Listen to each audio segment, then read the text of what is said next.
So I hope to lead us off with a little bit of consumer voices as a way of providing some of the grist for the so what questions. So this is a study of consumers who use prepaid cards.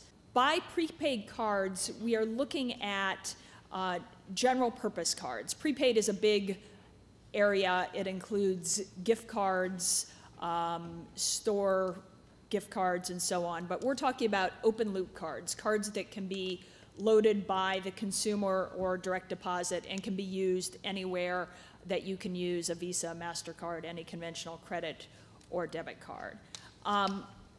And our purpose in talking to consumers was really to understand this emerging market and to start to do some analysis about what the so what of this market. So what's the so what of this new type of financial service for consumers, for the economy as a whole, and more broadly. In terms of the extent of the market, these general purpose prepaid cards are becoming more and more popular. 5 years ago, there was an estimate that was maybe $14 billion a year were loaded and spent off the cards. By next year, we think that's going to be up to about $100 billion. So these are getting to be a major financial services tool. You may or may not have heard of some of the companies that are using them or that are offering them as brand names. There are some companies that use prepaid as their primary product. Green Dot, Account Now, MyCard, Rush Card are some of the names there. And then other companies offer this as one service in addition to their main thing. So Walmart offers a prepaid card, H&R Block, Western Union. So this is what we're talking about, and there are many ways that we can think about the pros and cons of this or any emerging product.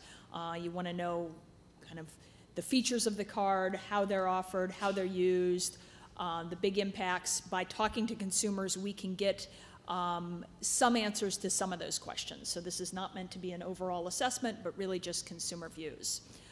Back to the so what question, the question of whether prepaid is good for consumers and good more broadly. The consumers who we spoke with found it to be good. We were actually surprised by the positive tenor of the interviews. I mean, we took steps to clearly differentiate ourselves from the company. We're university-based researchers. We're not going to report this back to the company. They don't know who is saying what. But people were still very positive about the cards. So for day-to-day transactions, this is a good thing. For some of people's financial goals, for creating emergency savings, for goals that can be achieved with transactions, these are helpful products for reaching goals. But for other things, for improving credit scores, for accessing mainstream credit for house purchases or car purchases, consumers are going to need more than just prepaid.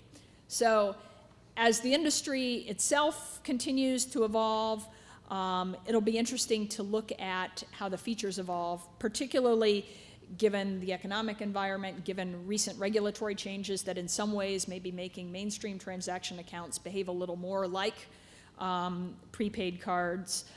So it's just something to watch